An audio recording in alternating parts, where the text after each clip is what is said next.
Like a tomate, hey, hey, blackberry talk. Yeah, we up, no, we locked in. ATL, we run the game, check the top 10. Braves swinging, Hawks fly, Falcons run it back. Every play, every take, yeah, we speaking facts. City behind me, we never gon' fall off. Talking that smoke, got to play like a call off. Falcons in motion, they running that route. Austin transition, we running them out. Brains in the post, yeah, they swinging for real. If you ain't tapped in, then you miss a field. Blackberry got them tuned in on the daily. Everything real, we ain't talking fugazi. Numbers on live, check stats, it's amazing. We calling plays like we work for the Navy. Blackberry talk, yeah, we up, no, we locked in. ATL, we run the game, check the top 10. Swinging, Hawks fly, Falcons run it back. Every play, every take, yeah, we speaking facts. Like, I've been on top of the wave. We talk sports like you part of the game. Know what I'm saying? I ain't gotta explain. I'm in the booth and I'm calling the plays. Never no bias, we talking about wins. Blackberry popping, they tuning again. Straight from the A, so you know what it is. If it's a tape, let me stand on it big. Falcons need rings, we know that it's coming. Hawks on the rise, you know how they grilling. Brace in the home, we popping the bottles. ATL up, yeah, we eating the column.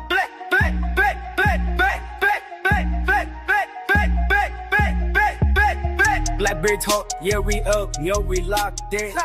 ATL, we run the game, check the top 10. Braves swinging, Hawks fly, Falcons running back. Every play, every take, yeah, we speaking facts.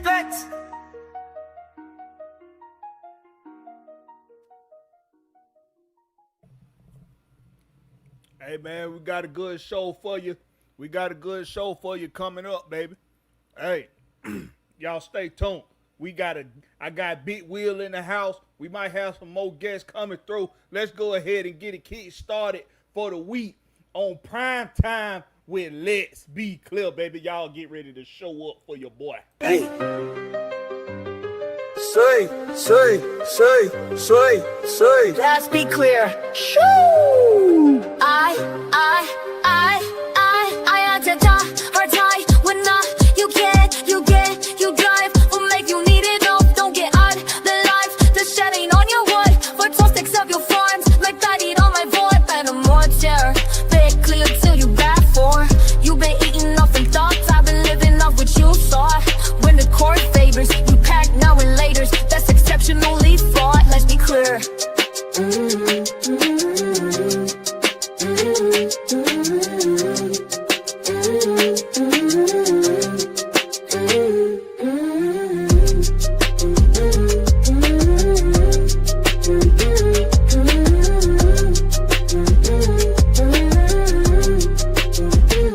Let's be clear.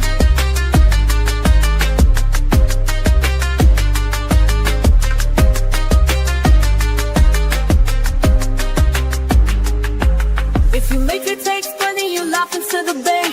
If you corny at the mouth, put some used to that's now home team.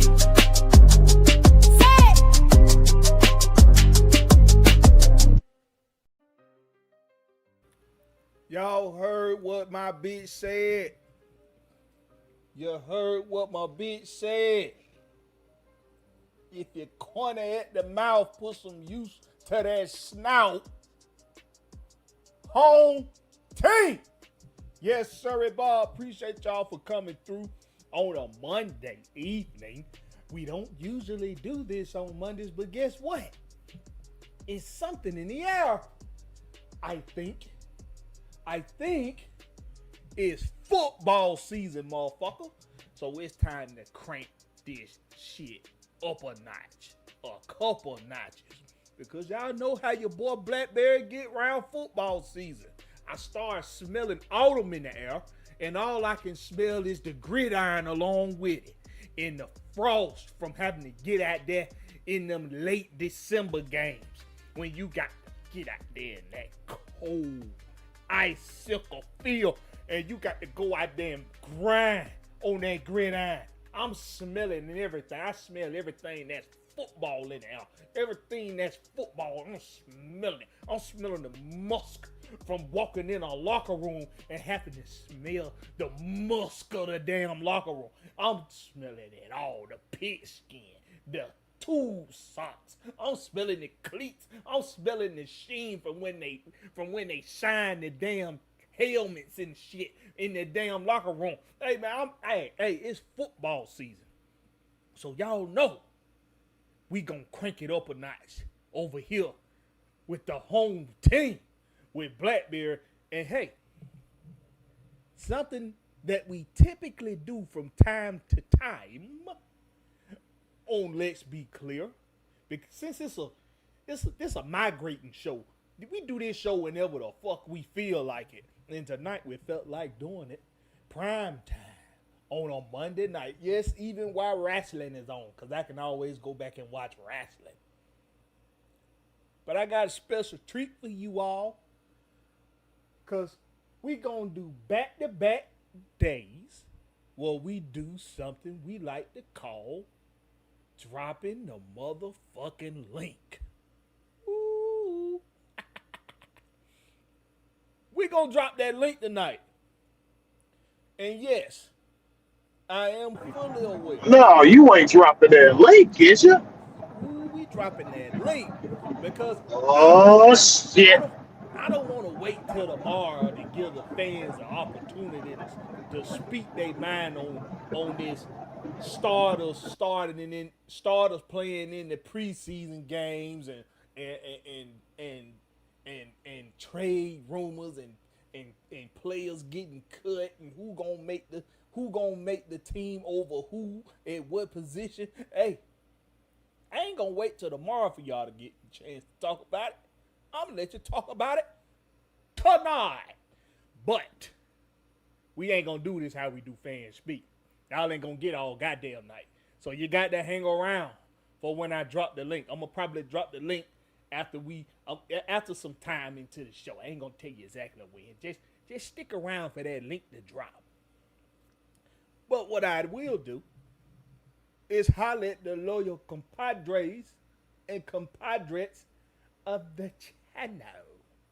We got Prince KL89 in the house. What's up with your Prince KL89 with the red and black? What's up with you, my boy? We got Millie Mills in the house. He say home team. Salute. Yes, sir. Appreciate you for coming through, Millie Mills. Got ATL 251 in the house. One of the loyal compadres of the channel, as well as Prince KL89 and Millie Mills. He say home team. And hey, just so y'all know, whenever y'all see my people in the chat saying home team, they ain't just saying home team. They ain't just saying it, home team. They ain't just saying it like that. No. They saying it like your boy Blackberry said. They saying it like I say it. Home team. That's how they saying it, baby. We got King Richard in the house. He say, hey, King Richard, what's up with you, my boy? Long time no see, my boy. Richard been on the grind. He been on the grind. We got Dre Woods in the house. He say, Blackberry and Will, what up, fellas? What's up with you, Dre Woods with the Woods? Dre Woods with the Woods. What's up with you, my boy? We got Xavier Littman in the house. What's up with you, Xavier Littman with the red and black? We got Jonte Rozier in the building. What's up with you, Jonte Rozier? What's up with you, my boy? We got Bernard Cantrell in the house. He say, what's good, fellas? Salute with the red and black. Hey, man, it's everything copacetic on a Monday evening. If y'all don't know my contemporary here, his name is Will the Georgia Reaper. Around here we call him Big Will. What's up with you, Will? What's happening? What's happening? So, hot topic, right? Starters playing in the preseason. Today, it's been a very controversial topic amongst the Falcon fan base. Apparently, there have been some fans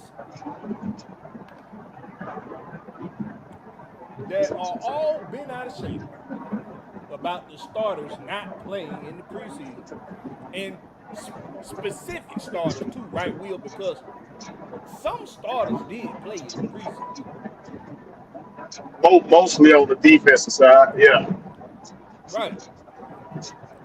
So we got some fans, not a lot, granted, but I guess enough for content creators to find the need to have shows about it.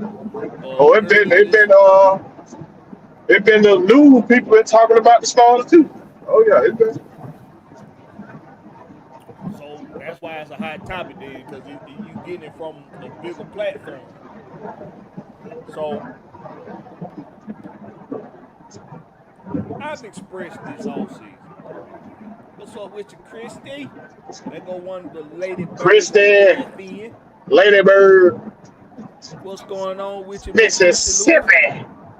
Well, I feel like my volume though. Hey, give me a mic check, chat. Can You y'all good hear on? me good? You good over here? Okay. But when I look at the damn thing on the screen, I don't even see it telling me I'm talking. Yeah. So sometimes it be like that screen y'all be some bullshit. Yeah, screen y'all be on that foo-foo. Oh, so look, Chrissy said, she said BlackBerry sound low. Oh. I'm gonna go out and come back in. All right.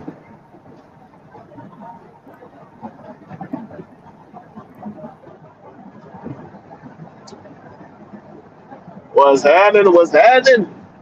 Even though I can't see what the hell y'all saying, I'm out here on the block, as BlackBerry like to say. See my boy get his situation together. He went low to me though. Oh. But yeah, this definitely a hot topic. It been going around. All the content creators talking about it. It's a hot topic. Want to hear what y'all got to say though, man. Y'all make sure y'all come ready to speak when he dropped that link down there, man. Don't y'all be with that shot shit. Don't y'all be with that shot shit.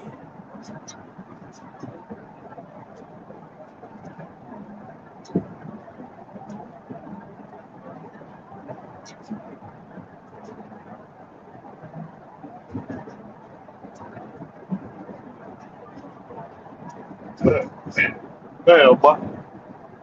Boy, I forgot how to hit the button back in, huh?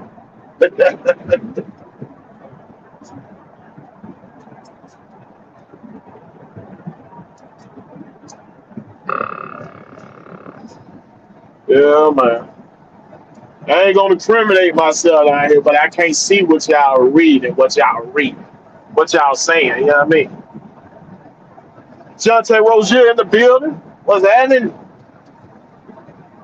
Don't ask me how I know you in the building either. Don't you even ask me, because I ain't gonna incriminate myself. Raphael Shumpter in the building.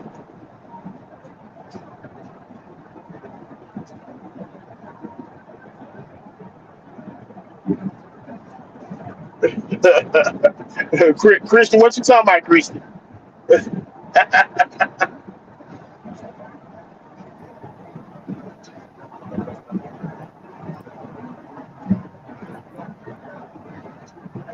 You good over there, my boy? Georgia, Texas Mic boy check. in the building. Mic check. Oh yeah, you good Y'all and got good me? over here.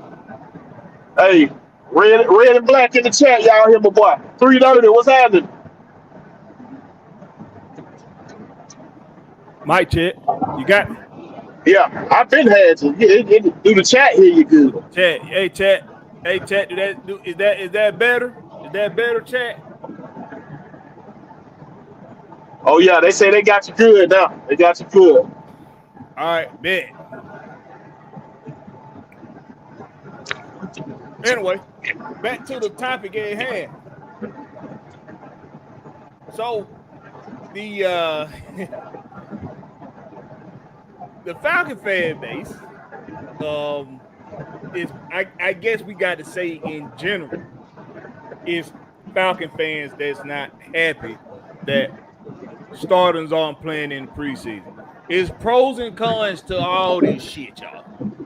Okay? Yo, Will, that is you sound like a washing machine in the back. Oh, y'all hear the roll? let me Yo. mute myself. Hold on. Hey, Will got to upgrade his blue parrot, y'all. He got to upgrade his blue parrot.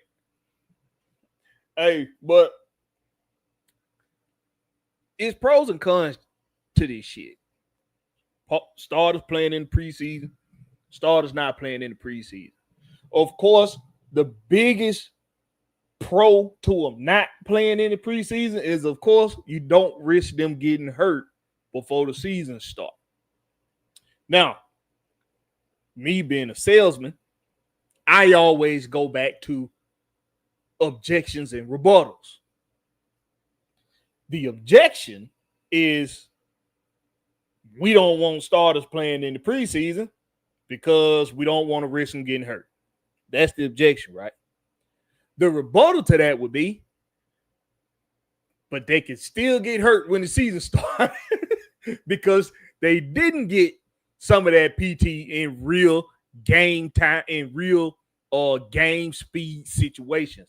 And I think when a lot of us that are thinking about it from a football aspect, we are thinking about chemistry with the players, and we're also thinking about that real-time game day speed, as opposed to the scrimmages, which we know there is a lost step that's being taken in practice situations where you're not going as hard as you want to. You're not going to go as hard as you're going to go in real game time situations, even when you scrimmaging against other teams. So that would be the rebuttal against that objection, right? But then if you turn it around, you say, well, if you do play them in the preseason, even if it's just for a series or two, even if it's for a couple series, that's enough time for them to risk getting hurt.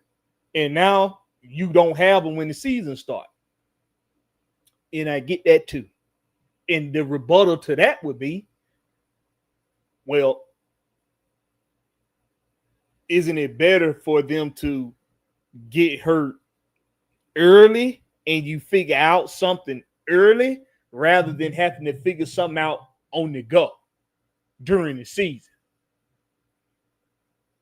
Kind of like because I think most of this is people are thinking that you can't evaluate the backup talent at the same time as giving the starters some burn for a couple series in the preseason. Well, this is something I say, and I'm playing both sides of this until I tell y'all why I landed on it. But it's 12. You got 3 games, so you got 12 quarters. I don't see what's wrong with 3 of those quarters being designated to starters. If not all of them, at least some of them. Some of the ones that's gonna be getting a lot of the burn with targets, should I say. I want to see them get some burn for 3 out of 12 of those quarters. And you can spread it out however you like. If you want to spread it out, well, game 1, they only played 1 series. Cool. Game 2, everybody played 2 series except the quarterback. He only played 1. Cool. And then game 3, everybody played that first quarter. Maybe you take out the quarterback after a couple series. Cool. It's something about game day speed that's different from practice. It just is. And a lot of the times the body need to get used to that game day speed. That's how I've always looked at it. Now, when I look at something that Big Will explain on regulators, I can't remember how he put it, so I'm gonna ask him to put it the way he put it on regulators this past Sunday. But Big Will and Coach Unchained both made a pretty good argument. And Will's thing has always been preparation, right, Will? That's correct.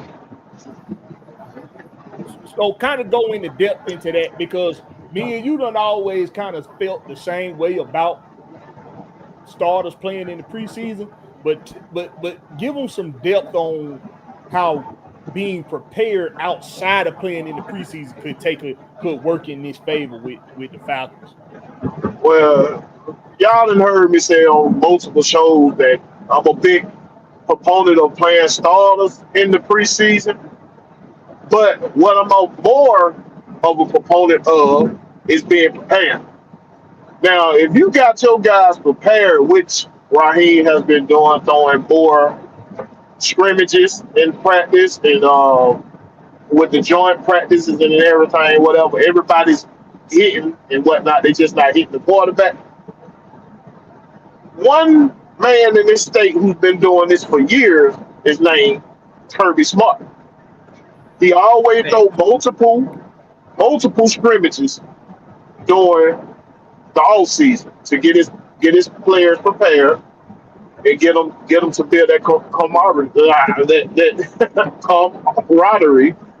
you know what I'm saying, with each other, so it can show out on the field.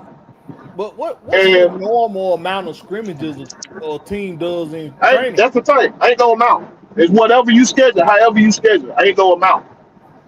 It's ways to work around. They might have a number of days that they can go at it practices, but that don't mean you can't thud in goddamn hats and short. You can thud in hat and short. You can't. One thing you can't do. You cannot take physicality out of football. It's gonna always be there. So like, I was one of the big proponents about starting players in the preseason, but the way I would give weight to it, if you prepare your players, that's the main goal of me saying why starters should play in preseason, because I don't want them to come out slow, and I mean, and like they ain't ready. You feel what I'm saying? But if you're preparing your guys, getting them out there playing football, only way to get ready to play football is to play football. So if you're preparing them, getting them game type situation, making practice harder than the game, so when the game comes, they ain't got to think. Okay, I'm okay with that. I'm cool. I can't do nothing but trust you because this is what you've been showing. You've been showing me more 11-on-11 practice. You have cut down some of the 7-on-7s because they are useless. It's good to see one-on-ones, huh? What if they come out beginning of the year still sluggish? Well, then that means we evaluate it wrong. Because the guys that I'm looking at in practice, you got to show me that you're ready to play. Now, if I'm looking at you and you showing me, hey man, he's quick. He's playing without thinking. He's on cue. Now I'm going by what my eyes think. Now, if you do a Houdini on me on game day, then that's shame on you. But if you showing me all this shit and you're not ready game day, that's showing me by next season I don't want to hear shit about you saying, hey, I'm ready. Nah, your ass finna get in there and take a hit and show me you ready. But I'm saying the main thing for the off season and preseason is to build that camaraderie and to build depth for your team. That's the main reason for the off season and preseason, to build that up. And the way you structure set up your practices is totally up to you. But you want to make sure your team is prepared when it comes game day. Now, like you're seeing multiple coaches play their starters or whatnot, but they smart about doing it. Like if you see Bill Belichick put Tom Brady out there, Tom Brady getting that ball out of his hand quick. He ain't holding on to that fucking ball.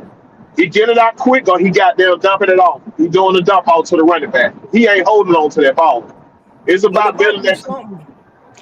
Say what? It might be something to this preparation during these practices and them kind of having the intensity higher than usual in a practice, because in that first game against the Detroit Lions, we saw those guys come out there playing fast, man. DeMarco Halen was playing fast. Root them was playing fast. Your boy your boy Stick, him and his unit came out playing fast. Yeah, Like everybody looked crisp in their assignments. because Raheem made adjustments. He didn't do that year one. He didn't have as many 11 on 11s year one. He made the adjustment. Now Made in practice. this past game, in this game against Tennessee Titans on Friday, see a lot of people forgetting that this team practiced with us all week long. So that's what it looked like. It looked like two teams that had They've been practicing all week, right? They picked up on your tendencies. They picked up on your tendencies. And as professionals, we're most of the time, I'm not going to say all the time, and I'm not going to say not all players, but I believe most players, especially on the professional level, they're going to naturally pick up on your tails, like you just said. Like every player, you got to think when your boy Nick Nash went out there and lined up. He lined up in front of the same person he's been lining up in front of all week long. So that guy done caught some of Nick Nash's tails. Now Nick Nash got to catch goddamn ball. Yeah. But that same man been lining up against him all week long. It's almost like when our guys go up against one another, our first team defense and our first team offense go up against each other in practice. You got to take the good plays and the bad plays with a grain of salt because they going up against each other all the time. So They know each other's tendencies. So that's what we saw in that Tennessee Titans game. I wouldn't say that exactly, Blackberry. What I saw is Easton Stick smelling himself. He smelled himself in that first game. That's possible. Now that second game, he sat there and stared down that receiver like his arm was that talented that he could throw past these guys and they weren't gonna intercept the ball. He even hitched. He double clutched. He double clutched before he threw the ball. Was telling him he had a rocket for an arm. And he had to reset like you reset your computer. They came out more crisp in the second half and shit. Later on, he had to reset because you can't sit there and hold that ball and stare down your receiver in the NFL. I don't care if these second, third, fourth string. I don't give a fuck. You can't stand there and hold that motherfucker and think you finna get it to that receiver after you been eyeing him down for the last 30 seconds. It don't work like that, bro. And the offensive line gave him time, so we can't put it on the offensive line. You can get away with that shit in college from time to time. Because, talented motherfuckers out there. It gonna be times you play a less talented motherfucker, but in the NFL, everybody is talented, bro. Yeah.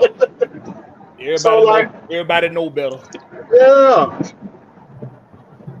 So we can't blame it on the offensive line why he threw that hit because they gave him time on that play. That motherfucker could have made a sandwich and read the goddamn book to the cheer before he threw that motherfucker. But you know what? That's part of the evaluation period when it comes to the preseason with the quarterback. And let's just talk about the quarterback evaluation. Week 1, Detroit Lions, a team that they ain't practiced with, a team that's just as fresh to the season as they are. We go out there and we look like we're a pretty good disciplined football team under Raheem Morris. Easton Stick looks like he's accustomed to Zach Robinson playbook, and he's out there pretty much just going with the flow like he would typically do in that offense, and it looked good. But when you evaluating a number 3 quarterback, possible number 2 quarterback, you want to see if they can come back another game right after that and show those same traits of being somebody that can manage a football game for you, possibly give you 2, maybe 3 or 4 games if they need to in a regular season situation. It don't matter how vanilla Tennessee was running a defense. It don't matter if they was trying to sauce it up a bit. It don't matter if they been practicing with them all week long. As the quarterback, Tennessee definitely sauced it up a little bit on both sides. Yeah. Oh yeah, because they were saucing it up on both sides Yeah, they because they did. wanted to win. They wanted to win the game. Yeah. And by the time we finally decided we wanted to win, it didn't matter no more. It was too late. So Eastern Stick, you still got to show that in any situation you can go out there and manage the offense. You can't be throwing the ball away, my boy. You can't be doing that in a game situation where you're trying to prove your worth to even be on the roster, because the number 3 quarterback don't count against the 53. Don't count against it. Count against the 53. He don't count against the game day dress. He don't count against the game day who dress on game day. But my boy, we just brought in another quarterback today before the last game of the preseason.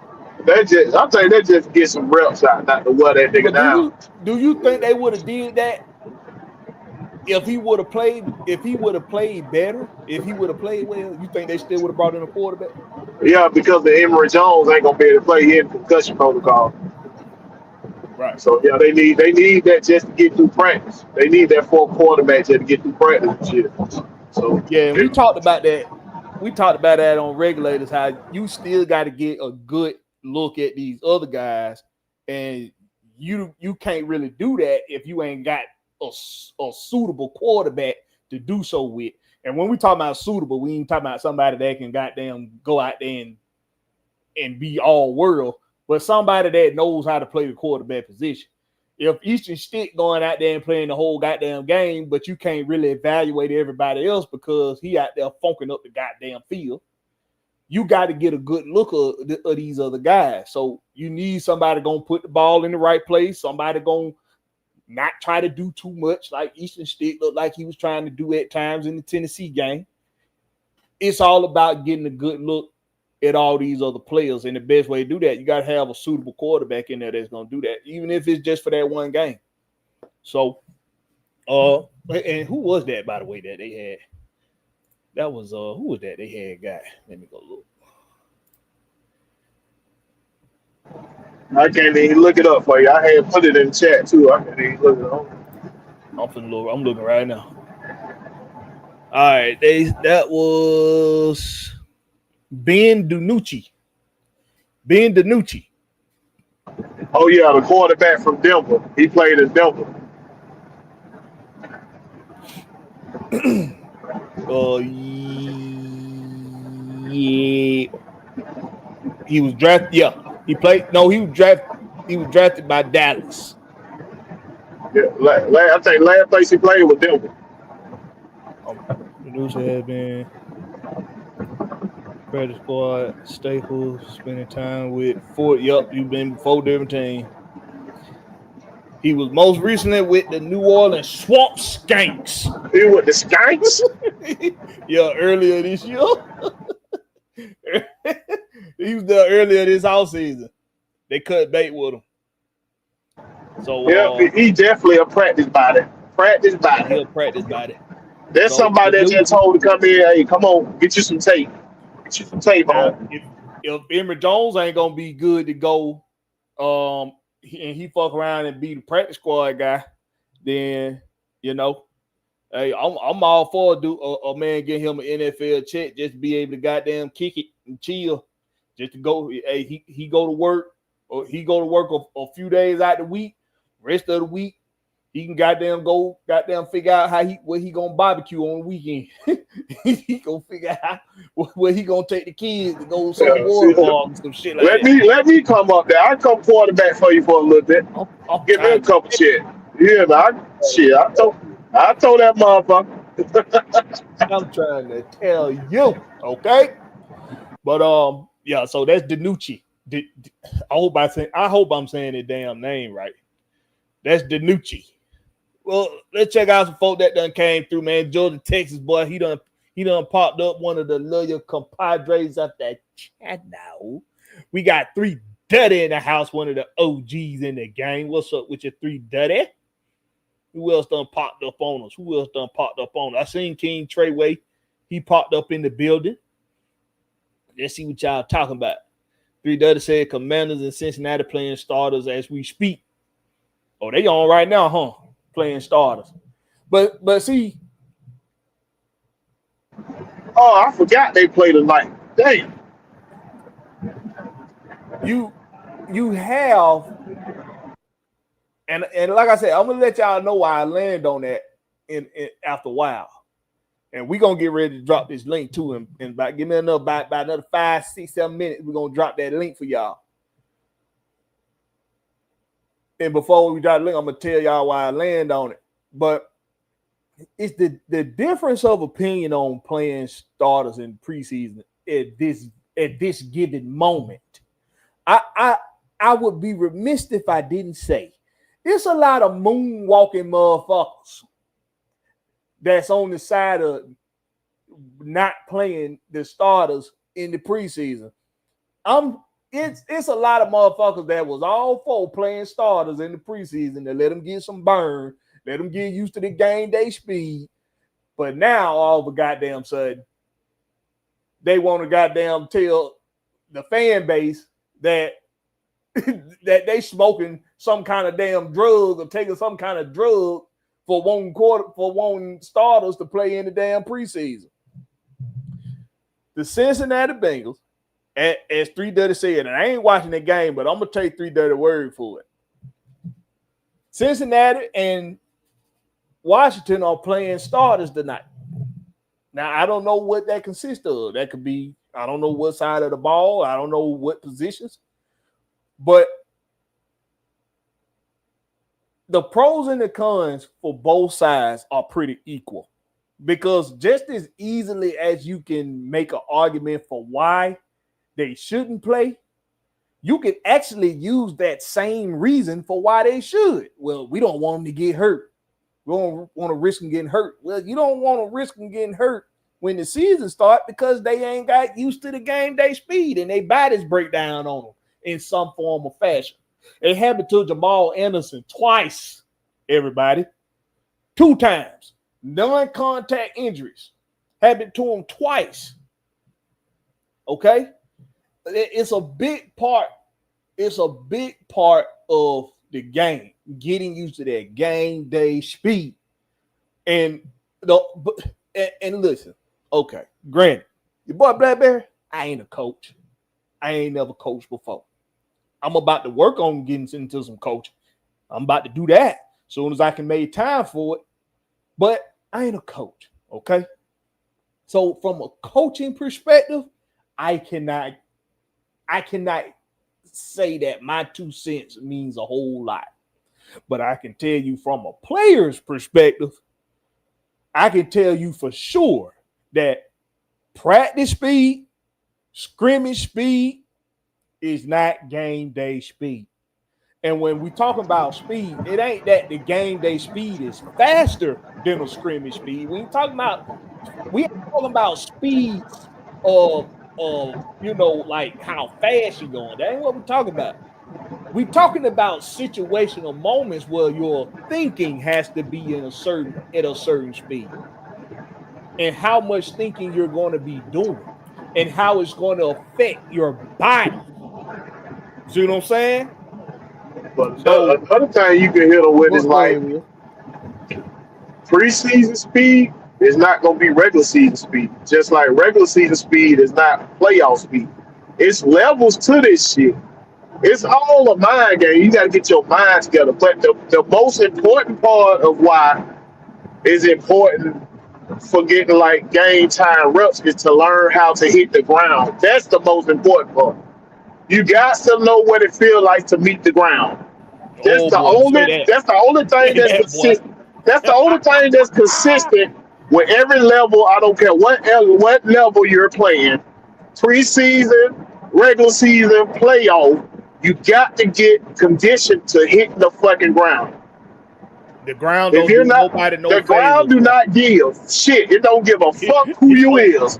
It don't give nobody. You got. That's why I say. When I say it, cause y'all know me. I was one big proponent of playing starters in the preseason. But if you're getting them prepared, meaning you're letting them motherfucker hit the ground, everybody except the quarterback, then you're showing me that you're getting them prepared. Now it's gonna have to be a mind thing to get yourself ready come week 1. We got to be prepared. I'm big on preparation. If anybody ever heard me talk, I'm big on preparation. And with that, you really not gonna know in that aspect until actual game time situations come. Yeah, and that's why I love to play on special teams because I want to get that shit out the way. I want Oh to get my that God. motherfucking hit out the way. Let's go. I want to crack somebody or Listen, somebody man, crack my ass. One or the other. Get this shit out the way. we had the best, not just kickoff team, but we had the best special team. Stone Mountain High School 06, 05 and 06. We had the best special team unit, but our kickoff team, we were violent. You hear me? We were violent. And see your boy Blackberry, I was gonna be that tone setter. I'm coming down that motherfucker full speed, and I'm going to launch myself into the first motherfucker I see back there to blow that motherfucker up and hopefully disrupt the damn runner. That was my mission. That was my mission in the beginning of games. I used to be like, Coach, please kick this ball. We win this kick up. We win this coin toss. Kick this ball, Coach. Kick the ball, Coach. Because I want to go down there and bust somebody's block off. That's how violent the kickoff team was in Stone Mountain High School. But I know when it comes to special teams, a lot of people don't look at special teams to be as important as the other two aspects of the game. But But that's how you gonna make the team in the NFL. It's absolutely very important. Okay, as the Motherfucker don't know. That's how you gonna make the team in the NFL. That's why. Going out, Will. You're going out. But he's right. That is. Especially if you're not a drafted, if you didn't get drafted, okay, you are undrafted free agent, you're gonna have to make special teams on these teams unless you just get lucky and somebody get hurt, or you just end up being just this standout walk-on, or not. Well, I guess you can call him a walk-on. You just end up being this standout walk-on that's undeniable, and that rarely happens. That probably D. Alford is really like a needle in a haystack, bro. He really is, especially on defense.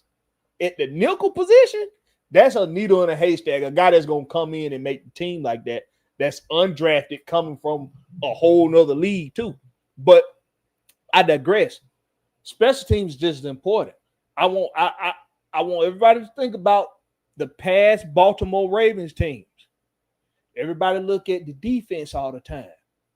Guess what else they also had, and that they still have and always have? A really good special teams unit. A very good special teams unit. Every single year. Especially when it was winning time, when they was winning championships. So that's setting the tone, man, on kickoff, man, that first game of the season. But when we're talking about the difference between a real game time situation and a scrimmage situation or a camp situation, even against another team, on kickoff, I don't have that same energy in practice or in a scrimmage that I got on game day. And this from a player perspective. Now, see, I know one of the famous quotes is that you're going to practice how you play. That's to an extent. In practice, you're not trying to hurt nobody. You're not. You're not trying to hurt your teammates especially. But you're not even trying to hurt other players on other teams. But something happens on game day. Something very chemical happens to your brain On if you, me and Big Will, Big Will, Lock. This is something that anybody that play defense will tell you. On game day and special teams, on game day, something chemically happens to you. Okay?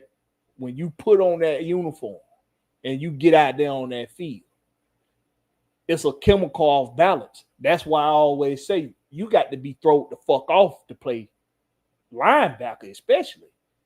You got to be thrown the fuck off because you're literally going out there and you're attempting to create the equivalent scene of a car wreck every time that ball snaps. So it's different on game day. And the body reacts in different ways too to practice into game day time. It's a reason why nerves are a thing. For people that say they don't get nervous, I mean, kudos for you if you don't, but I think 95, 96% of people that play sports get nervous right before the game starts, especially if you're somebody that's passionate about what you're doing. So your body is reacting differently, which means your body needs you to think a certain way that you ain't been thinking in practice. See, in practice, everything been about safety. Everything been about getting good looks for being safe. We throw safety out the goddamn window on game day, y'all. Now, of course, we're going to practice proper technique. We're going to practice proper tackling and fundamentals and shit because that's what we've been trained to do. But my regard for your well-being, when the ball is snapped, is I don't see nothing but red. All I want to do is fuck some shit up from a defensive perspective. So when we talking about number 1 and number 2 running back getting some burn in preseason. Mike check. Good, Mike. I don't know what the fuck did happen. You're probably in a bad spot. But when we're talking about our number 1 and number 2 running back getting some burn in the preseason, that's what we're thinking about. We're thinking about if they get out there on that first play and you got a heat-seeking missile on defense coming down here and pop they motherfucking ass the right way, and they ain't been used to that contact to start that season, who knows how their reaction is that affects what happens next. They could stop in their tracks when they know they ain't supposed to, let this man blow them the fuck up, and now they really do get seriously hurt. You know what else had made me think about it a little more too? What's that? Because they don't do preseason in college. It's more about preparation in college. That's right. Getting prepared. So that's why I speak more on preparation type shit. So like in practice, you got to make practice tougher than the games. Meaning you got to grind through the practice. They say there's a reason why they tell you you win the game, goddamn, on goddamn. What they say, you used to say Monday through Friday before games was on weekday. They say Monday through Friday, you win the game Monday through Friday. Because that's where you're gonna put a lot of work in. So it's easy when it comes game day. You ain't gotta think, you just react. You just going. Yeah, it's all about having these guys prepared, man. It can go either way. Cause you seen Philadelphia didn't play, they started, they won the Super Bowl. Kansas City play, they started, they didn't won the Super Bowl before. So it can go different ways. It's all about how you prepare your team. You know what I mean? If you feel your team, your starters are prepared, you don't have to play them in the preseason. You can now look at your depth and look at and evaluate your depth talent to help finish off your roster. You see what I'm saying? But like it can go either way. It could be an argument for either way, dog. It's shit for both sides. That's a fact. I got the link in the chat. I'm pinning it right now.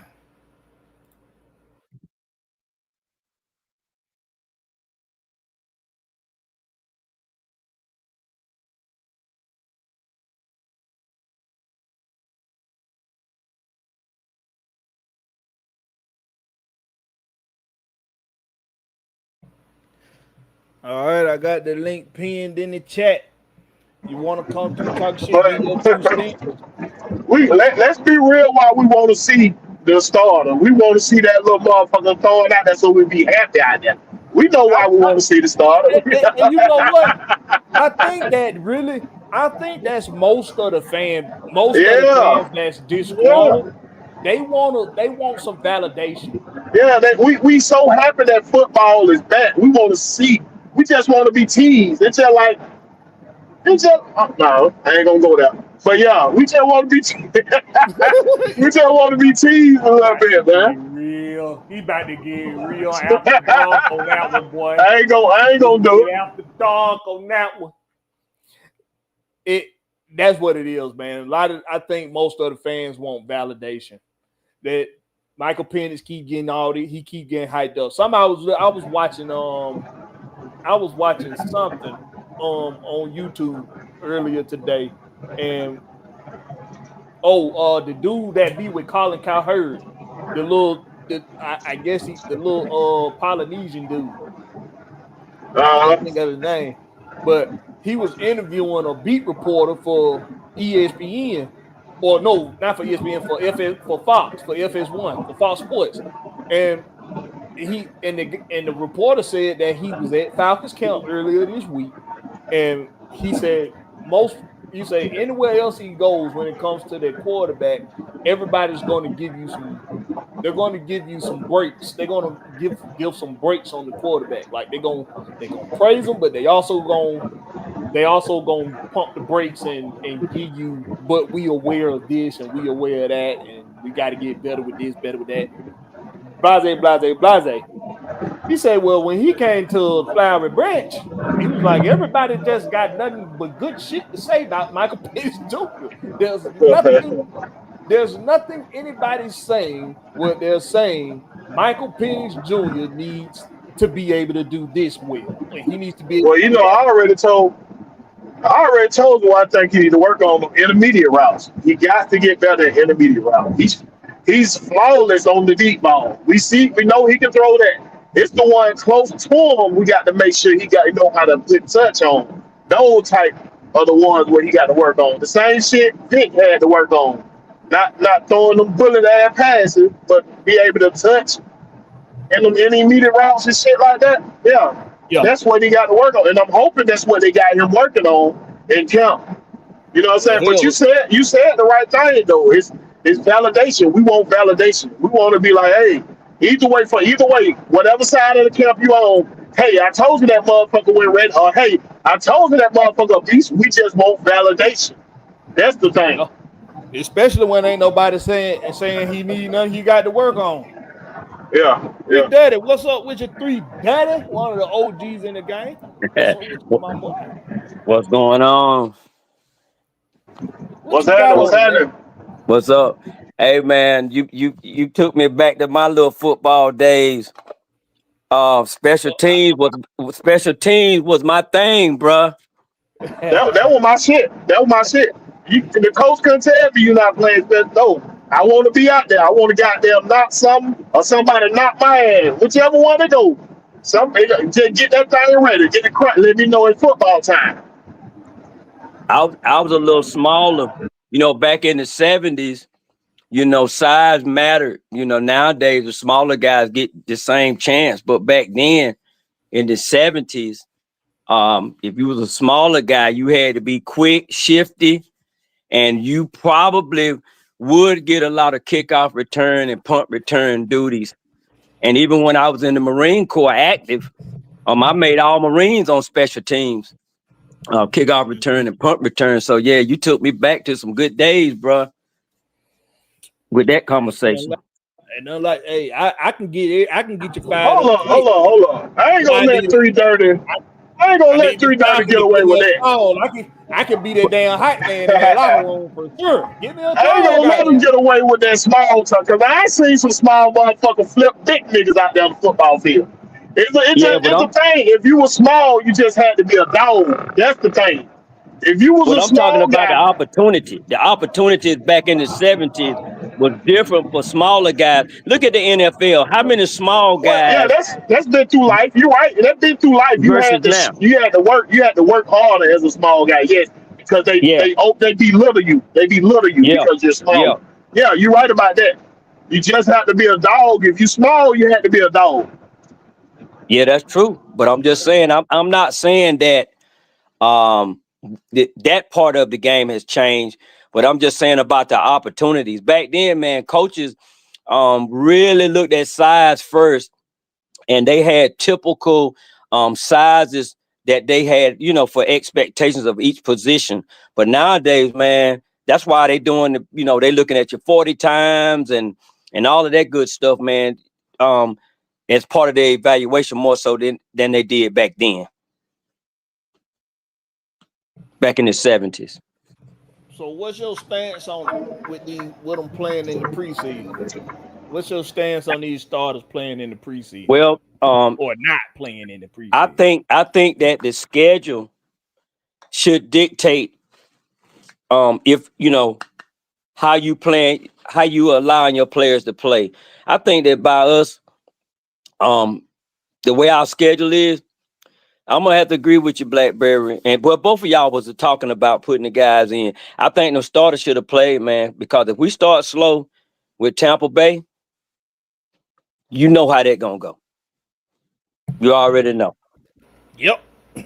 And then But then then again, 3:30. Don't mean to cut y'all right now. Go ahead, bro.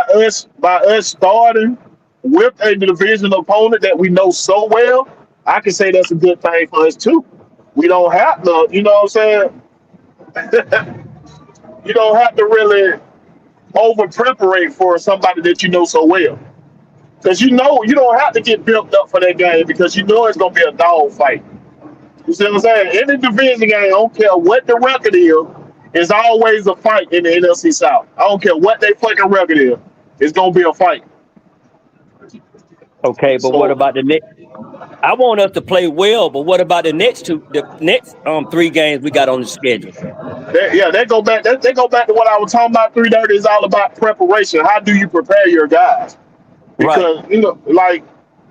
like it's true. You know what I'm saying? College do not do preseason game, but the Bulldogs be prepared like a motherfucker coming out there though. Cause Kirby be having them. They be out there. They call it Bloody Tuesday for a reason. They be out there tearing shit up. Don't they have more intense spring training? Oh yeah, they have scrimmages. That's what I'm saying. That's what your boy Raheem been doing more of. That he didn't do year one. He been having more scrimmages. So I think he been down there talking to goddamn Kirby Smart or some shit. Now they out there goddamn tearing it up. But and one thing Kirby did since he been down here, and Bloody Tuesday, he always did that Bloody Tuesday shit. I think maybe we're gonna have to trust the process. That's all we can do because them motherfuckers ain't moving. We got to wait and see. We got to wait and see. But yeah, they ain't. My bad. Go ahead. Southside said right here. He said we have one quarterback who has been injured all throughout college, and one who is 1 year removed from an Achilles injury. He happy with them not playing Kirk and Penix. Okay, but I for the same reason. That's why I said earlier. For the same argument, Southside, you making for not playing in the preseason. The same thing could happen to them week 1 that you afraid of or that you afraid of happening in the preseason. So what is it? Is it better for? Do the fans think, the fans that's on the side of this that think that them not playing in the preseason, do they think by them not playing in the preseason that means that they're safe from being injured just because they don't play in the preseason? Because the same thing that happened in the preseason can happen in week 1. The exact same thing for the exact same reasons that you're giving, because you're risking them getting hurt early. So are we going? That's why we'll say, that's why I agree with him 100% when he say you don't play to avoid injury. That's why you build depth, because injuries are a part of the game. and we can't do nothing about them when it happens. We don't know when they're gonna happen. We don't know how they're gonna happen, and we don't know the severity of when they happen. It's out of everybody's control. Everybody. Dudes is getting hurt just by stepping out on the field. Who was that just stepped out on the field? Aaron Rodgers. Aaron Rodgers just stepped out on the damn field and got hurt. Yeah, you can't let injuries scare you from playing your guy. That's why I say if your guys show you that hey, they put in their work and they prepare, okay, don't play the motherfucker. But you can't let injury be the reason why you're not playing these guys. It's all about preparation, man. Got to be well prepared. And the hardest working man What's going on? What's going West, on? in East Georgia, the hardest working man in East Georgia. I can't just say Savannah. He hard work. He more hard working than them niggas up there in Augusta too. Ain't that right, Will, man? Yes, sir. Yes, sir. Yeah, what's What's up, up man? with you, my boy? Not much, man. Ready for the season, man. I seen on the little injury report that I think they had Billy Bowman using, I think the yellow not contact jersey, and I think DeMarco Hitman held him. What I was gonna say, man, this fan base under the losing, they thinking Kennedy rep the get that preseason feeling. But my thing is Michael Pennett's ready, you know what I'm saying? He's just trying to make sure he know that playbook and he had these guys ready to play. So we don't have no hiccup against the sucking ears, you know what I'm saying? But I shit, I got what I will say is I know Xavier Watts getting first rep, but that don't mean he a starter, you know what I'm saying? I feel like Xavier Watts, they're gonna rotate him a little bit when he get the playbook, I say around week 5 and week 6. But the Marco Helens that guy, man, I don't care what nobody say. People coming here on out of cover. That dude could cover, bro. He could cover. He could play man to man. He could play zone. Who That that? dude. I said his Hitman Helens. I got Oh, Hitman okay. Helens starting strong safety with JC Bates the third. Because now you already know once he played that preseason against Detroit Lions, he ain't needing no more snaps. So that lets you already know that he's out for that job. He ain't playing around. He busting head. And Jeff Over said they need that type of urgency defense. So I got that's my sleeper, man. I told y'all DeMarco Hill was gonna get that strong safety spot. Hey man, I always believed in DeMarco, but I ain't doubted him not one bit. Georgia Texas boy, scroll through the link. He put it up there. It's pinned in the chat. Look up top. It's pinned in the chat. Yeah, man. I said that, man. Don't get me wrong. Xavier Watts, he's a rookie, but he got to get used to the NFL speed because I feel like DeMarco Hamlin bring that energy because he played in the SEC. He played in Alabama. And he a DC kid. He's up there in that DMV area. So DeMarco Hamlin got a chip. He got a chip on his shoulder. He playing anger right now. You see DeMarco. You see Jesse Bates said. He said when shoulder pads you know DeMarco Hamlin's out there. So I don't think DeMarco Hamlin's gonna let Xavier Watt take that strong safety spot. Hey, William, amen. Let me paint this. Let me paint this mural. I'm gonna paint a mural for you, okay? And I'm finna do this shit real Bob Ross style for these motherfuckers too. Watch this. Imagine this. Imagine this. Imagine a trips right, single tight left formation, single backfield, right? Imagine that up against our nickel package. Yeah. Well, just imagine DeMarco Halems, Billy Bowman Jr., and Jesse Bates in the middle of the field. And somebody lined up in that slot got to come across that middle. It looking ugly. I already told you who gonna win that slot corner. I got Billy Bowman Jr. I already said that dude was huge in person. I ain't seen him in person, but I like, man, this dude look like a damn a mutant. I say, Billy God damn, Bowman, he not a big guy. He's he's a little stocky, a little bit, but he's not a big guy at all. But when he packs 185 into a 5'11" frame. Okay, he packing 185 into a 5'11" frame. I'm 5'11", I'm 5'10". Yeah. When I played, I played right at 198, but I hovered between 196 200. That's what I hovered between. And boy, I was a stacked house, boy. I took everybody's girlfriend. Everybody. You got your girl took when Blackberry came on the scene with his shirt off. Okay. Billy Bowman Jr., he out there taking girlfriends. But he's snatching your soul too when you come across that middle. And DeMarco Halams, see that tight end over there on that left side. See, That nigga here talking about he had to say something about he taking somebody's girl and shit.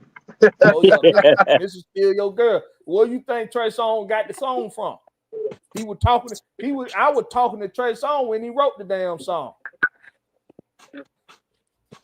He was talking about me. He wasn't talking about his damn self. But that tight end lined up on that left-hand side, he got to deal with DeMarco Halams. So what these offensive coordinators are gonna have to try to do, they're gonna have to try to get these targets across the middle to where the ball not being thrown to where they finna get their ass lit the fuck up.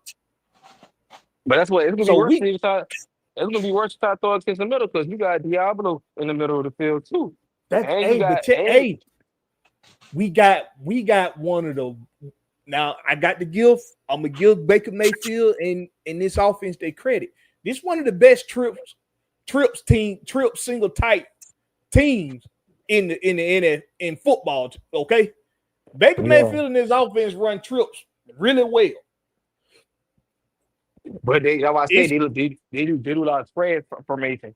That's why I say we got to be playing more man and man, and we have to play like kind of not too much cover two, but like a lot of press coverage and quarter fours and quarter six. You get what I'm saying? Because you got to, and again, so little zone blitzing too. Got me. So your strong safety blitzing on the outside, even for any screen passes, and you got to have your Jesse Bates roaming through the line of scrimmage from the three sides. But like I said, it ain't gonna be easy for the Packers because you gotta think about it. They got a new offense coordinator now. They got a new offense coordinator. Yes, Baker Mayfield's gonna like to sling the ball a lot, but if you got James Fields coming on the outside and you got Jalen Walker, he's not like a middle linebacker, but he be playing like basically more outside linebacker kind of Sam or inside linebacker. It's how to really keep Walker kind of like first, second down situations, the third down. But I could see Diablo using in the middle, and they use more Kate and Ellis like more like the left outside linebacker. But that's gonna be kind of. I don't know. Well, we kind of do know they're gonna do this because they did it in the latter part of the season last year. Kate Ellis gonna be moving around a lot. Yeah, and you don't forget about it. We got D'Angelo Malone playing inside linebacker now. Come on now. Hell no. Fuck no. But I think this is Troy Anderson. I don't know now. So Troy Anderson now, if he don't be ready by week one, I said they need to go on and move on from Troy Anderson. I hate to say this, and I can't believe I'm saying it, but Josh Woods will make this team before D'Angelo Malone. Yeah, but I don't think they're gonna cut. I don't really think they're gonna cut the Malone. They're gonna really use the Malone as a special team size like that. You know what I'm saying? It's part. You might be right. But I know who getting cut. Like Taquan Graham, Kobe Bryant, D. Alford. Like these dudes had opportunities. Don't get me wrong, D. Alford kind of did flash a little bit. That's a good thing to see, but did you make consistent all the training camp? And I feel like D. Alford was kind of lost this whole year. So D. Alford might get cut. I'd be surprised if he made the roster, but if he do make the roster, did you say Taquan Graham is getting cut? Did you just say that? I mean, you gotta think about it because our defensive line, man, listen, he is not getting cut. There's a reason why you ain't see him in that preseason game, bro. He's on the roster. Turn that bomb off. My bad, Turn my the ball bad. off. My bad. You know But how it is. You got to throw that seatbelt on. Don't but cut the but green wire. But yeah, he definitely making the team. Saquon Brown definitely making his team, sir. but yeah, And but Bernard Cantrell hit this shit right on the head in one goddamn tape right there. But it's What is whole it? like players playing or playing in a preseason. You damned if you do, you damned if you don't. Exactly. That's why I said it's arguments for both sides. It's arguments for yeah. both sides because they got evidence that you can win without playing them. They got evidence that you can win with playing them. So you know what I'm saying? It's all about preparation. I keep telling it's preparation, man. What you about to say, 3 Duddy? Now I was gonna ask. So are we saying that the defense is going to play well enough to give the offense time to catch up or get in sync in that It first should game? it should be the other way around. Your offense is the most veteran part of your team, so they should get a defense chance to catch up. Okay. So we don't know. That's the thing. We don't know. That's why we so hell bent on seeing right now. We don't know nothing. So we want validation. Like Black Bear said, we want validation. That's why Yeah, we that's so true. antsy about seeing our stars. But Mm-hmm. yeah, but like I say, man, with that safety, I got the Marco Star and I got Xavier White kind of be like on certain situations if they use him like on kind of like more like a 4-2 5 like nickel situations. But I feel like Xavier White, if he get that playbook down, he's got to work on his tackling and his IQ. That's the only thing he got to learn work on more like more Let playing me more zone. let me ask you a question, William. Yes, sir. If because I know you go talk defense, but I'm finna put you on the spot. So If Caleb McGarry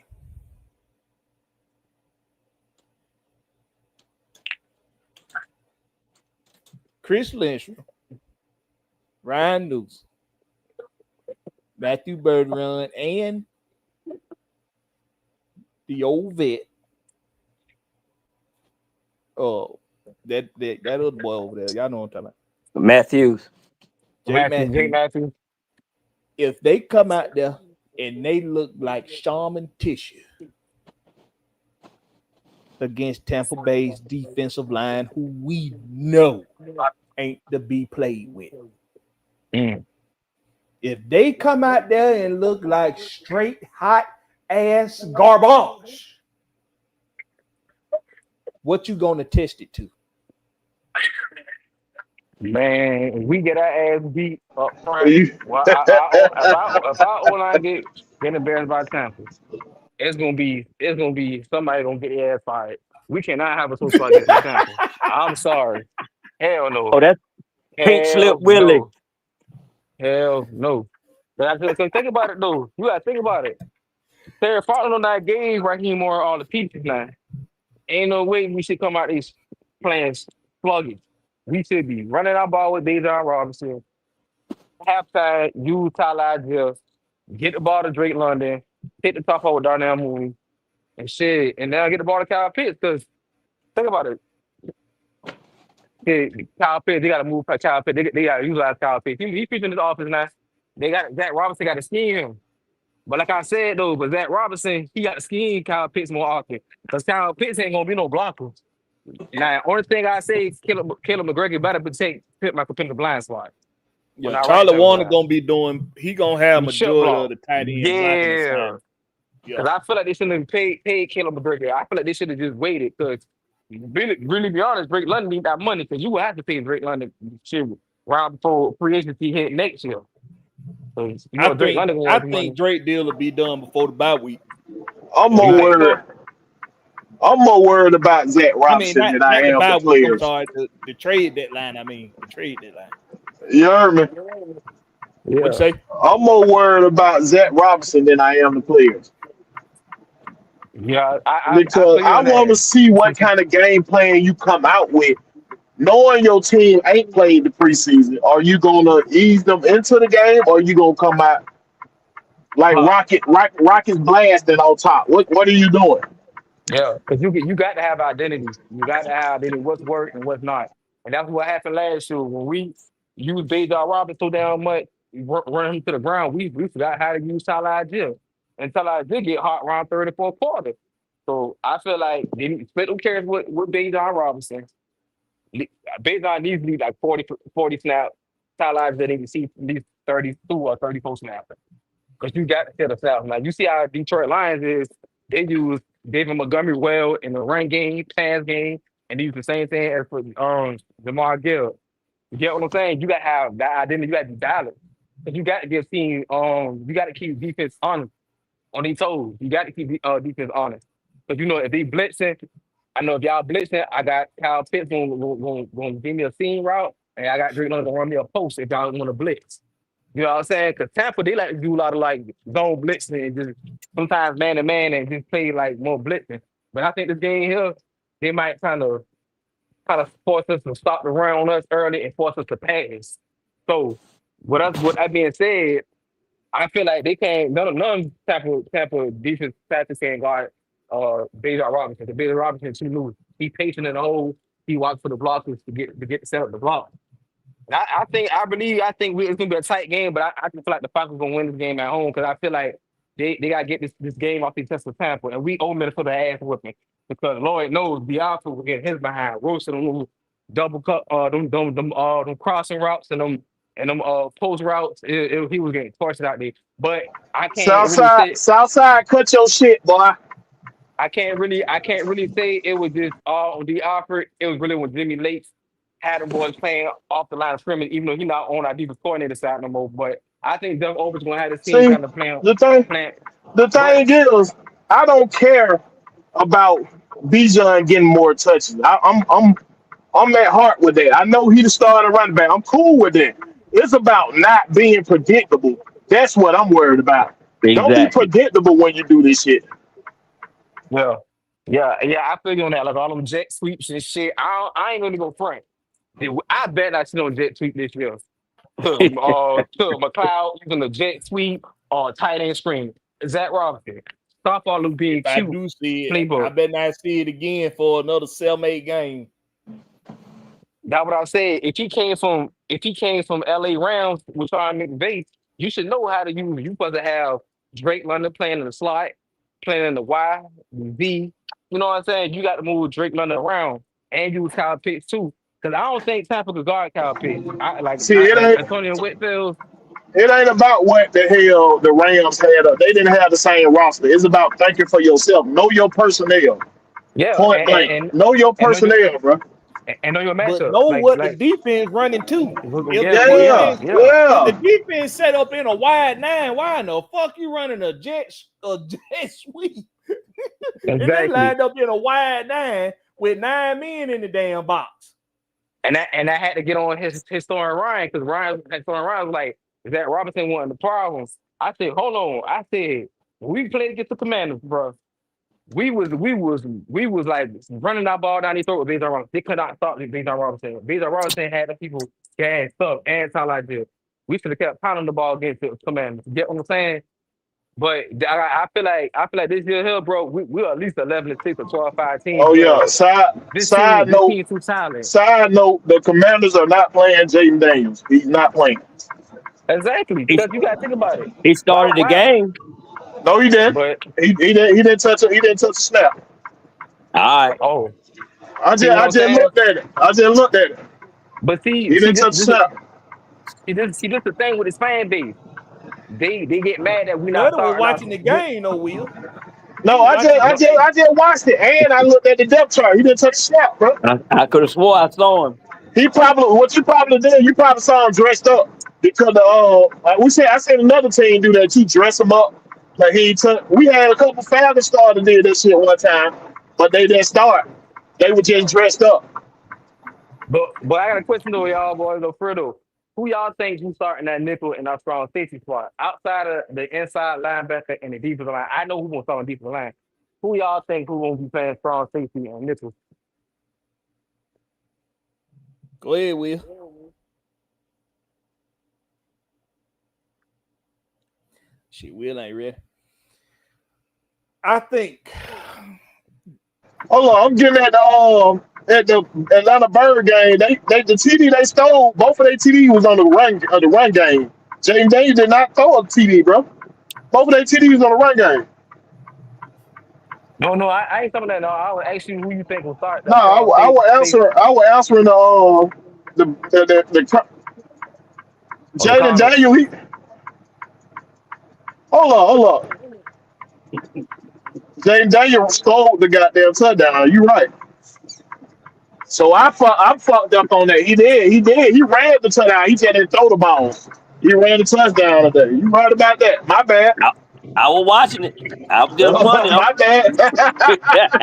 See, I'm but like, see, damn, I ain't see this nigga. Then I see, but yeah, okay, my bad. He ran the touchdown. but see, this year we got to know how to contain these quarterbacks this year. Contain Josh Allen. Contain Dayton Daniels. We cannot let these quarterbacks be scrambling on us. Like Yeah, fake pumping and running the ball. We got to stay in discipline this year. there you I go. feel like how the defense with Jeff Over's game gonna have time to be throwing the ball or trying to scramble the ball on us. Because you don't know what we're gonna be using. Zero blitz. Hey, the It could be safety blitz. You know what I'm saying? So I gotta say this is a top 10 defense with Jeff Over. I love how with Jeff Over going with the team. We play a lot of Y'all, 4-3, y'all know I got to give the y'all one link, every time y'all the see me, link man. pinned Y'all in know me. the link is pinned in the chat. We got about another 20 minutes. We gonna about another 20 minutes before we start closing it down. So about another 20 but minutes. The link is pinned in the chat. Y'all come on in if you want to shoot the shit for the next 20 minutes. We got but Atlanta Bird gang in Yeah, the building. y'all come What's on up in. with the Bird gang? I seen Reliton Atlanta 90, Bird what's up game. with you? I Uncle seen Uncle Steve, Steve and the motherfucker. Where y'all at? Hit that button. Hit that but goddamn link. and that's but that but heavy. That's them heavy hitters. Nardo Da Vinci. What's up? That's T Nardo. Terry in the house. What's up with you, T Terry? But now, Big Will, who you got starting against the Browns? Blackberry a goddamn celebrity tonight. Everybody in the damn chat. Hey man, they got to come here. There I've you been go. famous. Hey, And hey, there you go. hey, hey, hey, hey! What's up with y'all? All you all you young whippersnappers, just stop all that threatening somebody else. So come on.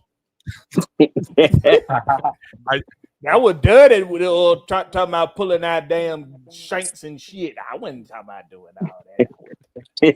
What's up with you, Uncle Steve? What's What's going up, on, man? Walt? how y'all Oh, doing, man? good, Doing all man. right, man. I'm pretty sure everybody, I'm most waiting people for done you heard and the take on. Bit Low to drop the link and have me on y'all goddamn show or some shit. Y'all some what's going Hey, on? Will, are you gonna let somebody invite you on their own, or you just gonna keep inviting your motherfucking self? I'm gonna invite myself all the goddamn time. That's what I'm gonna do, goddamn. He'll put out the invitation, self-invited. That's my boy. He gonna break down. He gonna knock down the door. He don't give a fuck. But Uncle Steve, man, what's your take on this starters playing, not playing in the preseason?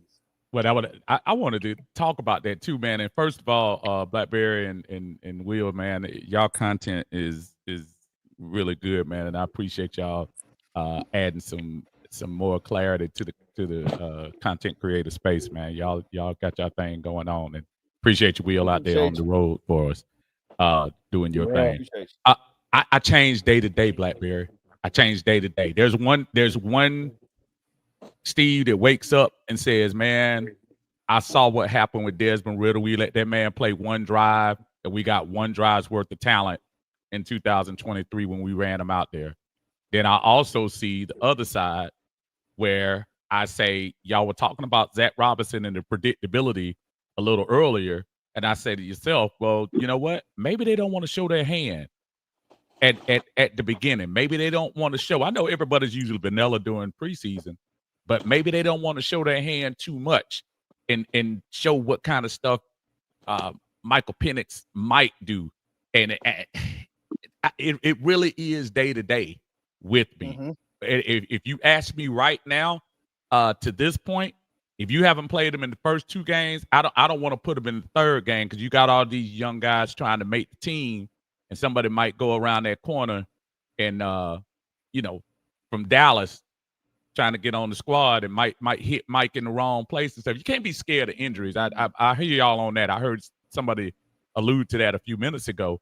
But at the same time, you just can't be too sure these days, man. I saw the other young brother, was the guy from Kansas City, the number 1 pick on the defense. He just went out last week, and now he's out for the season. Oh, you from the cornerback? Hey, What's the guy name? Azuka? I can't remember his name. He was number 1 pick in 23 for the Chiefs. let me I ask know you who something, you're Steve. Let me ask you something. Go ahead. When Tom Brady played in the preseason game, did he get hit? He didn't get hit. I mean, and again, there's nothing you're gonna say that's gonna make me say, Right? Yeah. oh, that's a bad point. You're making you're gonna win the point on that, but I will say I'll combat you on the other side and say to yourself, you have JJ McCartney that came out there in the first play of preseason and they lost him all year. And now you're getting back to where you don't know what's going on. We don't know. Football is a violent game, my friends. And That's what I was saying earlier. That's what I was saying earlier. It's all about preparation. Now, if you feel like your guys are prepared and ready for the season, okay, it's cool. But it's side to both sides. Like I said, you got instances where somebody played in the preseason, won the Super Bowl. Then you got instances where somebody didn't play in the preseason, won the Super Bowl. So you can make an argument for either one, but it's all about preparation at the end of the day. One thing that ain't gonna change or give is that ground. That ground ain't giving shit. When you hit that ground, it don't hurt. It ain't giving. So one thing you gotta learn how to do is to be hit and learn how to be hit on the ground. So like that's one thing that ain't gonna change. But it's all about preparation at the end of the day. Mm-hmm. Amen. What's up with you, Tighty? Tighty. Hey, good evening, gentlemen. How y'all doing? What's up, Blackberry? What's up, Will? What's up, William? Going on? Steve, everybody on the panel. Oh, that what's up. We getting the people what they want tonight. What's up, brother? All the content created coming in that thing. What's happening? Now we have always been famous, okay? I see. I'm saying, I ain't bringing my pen and pad so I can get some autographs or some shit. What going on? I don't know what's going on. Hey, but before I let Tighty speak, and I got King Richie in the back. King Richie, hold tight. I got to say something to Tighty real quick. Now, Tighty, about some time ago, a couple years back, I took some I was kind of looking at you a little sideways because I thought you deleted one of my messages when I tried to invite you on to bring it to the pit so we could debate something. Did that happen, or was I imagining that? Because if I was imagining that, I can take that. I won't say you was imagining it, but I never received the message. Are you saying through YouTube or through Facebook? Like, give me some more. No, it was you. It was YouTube. A message? Like, it was a comment on one of your videos. I got a segment called "Bring It to the Pit" where we ain't did it since I started the new channel, but it's a debate segment, and I thought you had deleted the message so anybody could see it. No, but like I said, I'm all about being up front and addressing shit head on. That's why I wanted to bring that out to you. No, I give you my word on my, which I normally don't do, my mom and my dad, but I didn't delete a message. I don't know if I didn't see it or what happened, but it was definitely not deleted by me. And I don't have any moderators on my page, so it would only have to be me. And I give you my word as a man, I didn't delete a message. Say less. Great, glad to have you on. I got King Richie in the back. Before I bring Rich on, what you want to talk on? So y'all speaking on I got room. I can bring him in. Go ahead. Speaking on the should we play the starters in preseason, right? Yes. Yeah. All right, so here go my spill on it. You know, which of course this fan base has been talking about the entire preseason. Ultimately, for me, I don't want to say it don't matter either way because then it seems like I'm being dismissive, but I really just leave it up to whatever head coach we got at the time, whether that be Arthur Smith, Raheem Morris, or Bruce Leroy, whoever the next head coach is going to be. I leave it up to them.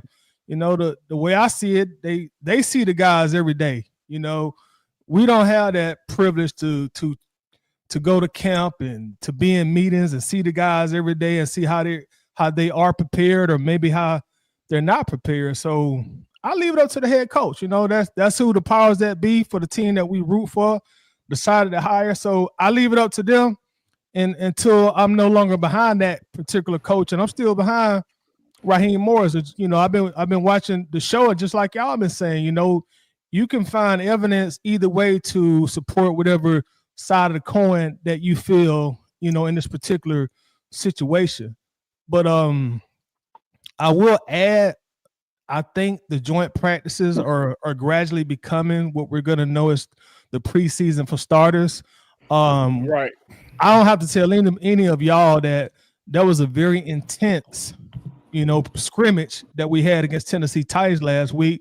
You know, you got fights breaking out. You got our quarterback swinging. So I don't feel like Michael Penix playing or Kirk Cousins playing 3 or 5 snaps in a preseason game is going to get them any more prepared than what they did against Tennessee. You know, you bring Penix in for a series, which a lot of people, man, just bring him in for a series. Okay, so he hands the ball off two times, and then he throws in the flat one time. I mean, do we really expect him to be a better quarterback against Tampa, you know, with that limited experience in a preseason game? Or is the OTAs and training camp and everything that the staff have been doing at Flower Branch is going to be a better preparation? And like I say, whoever the next coach comes in and whoever that is, whatever they decide to do, I'm all for it. You know, they see the guys every single day. So that's my opinion on it. I'm not tripping on it. You know, I'm not sitting here saying Raheem is a goofy or he's stupid because he ain't playing his guys in preseason. I'm just going to wait till the season plays itself out, and round about week 10, you know, I'll be a little more vocal on how I feel about it.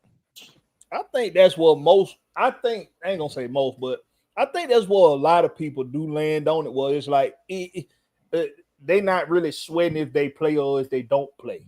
It, like Will saying, if they come out there and they look like they prepared, like they were properly prepared and ready to go, then we ain't got nothing to complain about. Right. Blackberry, if I'm honest with you, man, we all go Monday morning quarterback it. If we come out and beat them by 10 points, we'll be saying brilliant strategy. If we go out and start like we did against Pittsburgh last year, we'll be saying same old Falcons. They should have played them in the preseason. Yep. It's so dang if you do, dang if you don't. But you can see both sides of it. I have a question. What's up with you, Richie? Or is that Duddy? That's me. Okay. Okay, so everybody on this panel is pretty much we're okay with the not playing the starters. But my question is with that concept, in anybody's opinion, what are they trying to achieve? Are they working on the depth chart? Are they just trying to analyze to see who they're gonna keep on the 53? And my next question on that is how are you all feeling about the guys that have been playing? Are we confident in the supporting roles that these guys are gonna be playing or what? Well, to be honest, I think for your first question, it's more just about staying healthy, because if you look at it, Darnell Mooney, we still don't know what's going on with him. And people are jumping in and off the injury list if you pay attention. So I'm not really mad at Raheem about not wanting to play your starters, because imagine if someone like Bijan get hurt or Drake London, God forbid. You see what I'm saying? So, and they're jumping on the injury reserve list in and out, but it's happening so fast that you can't. Because remember, Caleb McGarry was just on the injury reserve, so it's like I want them to play, but that I'm gonna be honest. If you really look at it from, and I didn't think about it till Tidy said it, 5 snaps. That's not gonna make Michael Penix a better quarterback. I'm just being real No, it's honest. not. That's really just to satisfy my ego. It- For Well, let me real. ask you this question. which won't last Not long. necessarily, my take on that is it ain't about him being a better quarterback week 1 by getting some snaps in the preseason. With me, it's about, as I explained earlier, it's a different speed The game. on game day Yep. than it is in practice and in these scrimmages. Now, granted, it is being reported that Raheem Morris is turning up the intensity with these scrimmages, which also other teams got to be on board with, by the way. So that says something to his influence with other teams too. And I think people need to really pay that some attention. But it's a different kind of speed, and it's just from a player perspective. See, I know chemically something changes in me when I put on that uniform on game day compared to when I put on my practice uniform. Something changes. It's a switch that goes off. All regard for anybody's well-being, including mine, has completely left my body. And preparing an offense for that, the best way, in my opinion, from before, but like I said, Big Wheel, Coach Unchained, and a few of y'all made very good, solid points. But just from how I've always looked at it, is the best way to do that. The best way to prepare for football is to go play football. So that's just how I've always looked at it. Yeah, I just think they just probably doing that because they don't want nobody to see what like have film on them on Michael Penix. But you got to think about it. Then so many teams are already probably looking at film on Michael Penix what he did last year, like what his weakness and what's his strength. So I do feel like Raheem should at least let Michael Penix kind of at least get kind of like the rush off to get prepared, a week, 2 weeks ahead before we play against Tampa. You know what I'm saying? That get that rhythm, to get that little jump off, like play like a little 1 minute series. Not too many, long deep passes. Just get a little rush off. Let him like, what I'm saying, get the feel of the game. But I feel like overall he's being cautious. So we lost to Marco Helms and Brandon Price last year. I think he's going because he's seen a lot of injuries happen. I guess that Detroit game, he was like, oh no, I'm not taking risks with my starting players. And I'm glad Buddy doing well. Yeah. Like I said earlier, though, you can't make your decision off of trying to scare off injury, because you can be injured anywhere. If you're gonna make your decision, make it off you feel this player is prepared. Because in your off season, you're building depth for a reason. You're in the professional league. You're building the depth though. You can't be scared that somebody gonna be injured. So that means you're not prepared. You're not preparing the next guy to take that mantle when somebody do get injured. So don't use your decision on not playing them in the preseason on injury alone, because injury can happen anytime. If anybody plays sports, you already know. They always tell you not to play, not to get injured, because that's when you usually what? Yeah. That's when you usually get injured. When you playing not to get injured, you usually get injured. So you can't come out there scared to play ball because you fear an injury. Don't let that be the reason why they're not playing. Let it be, hey, I feel this player is prepared. I trust him. He's ready to go. Now I can see what kind of depth I got on this team, so I can know what I need to bring in or what I don't need. That point blank. But see, Raheem already knows he can't have a slow start this year. He knows.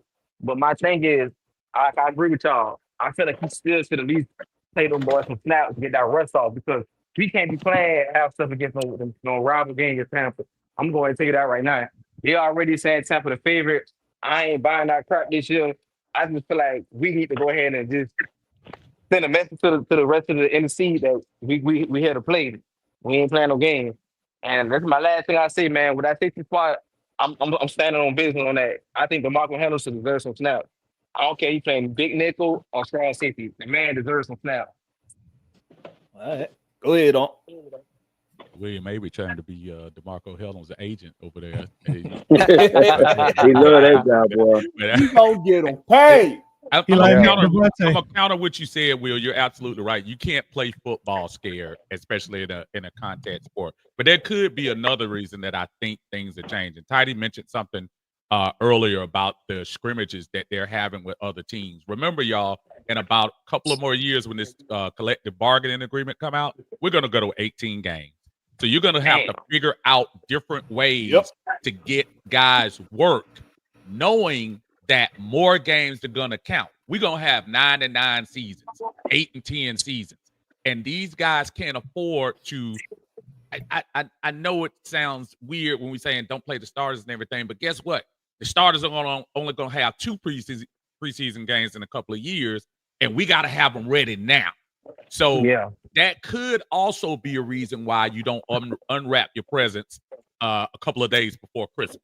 And Christmas being open day. So you want to have them fresh and ready. Now, I just saw Joe Burrow. I don't know if y'all were watching the game just a second ago. Took a really nasty little horse collar tackle with one of them young boys trying to make the team from Washington. And I'm not. Somebody said that in chat.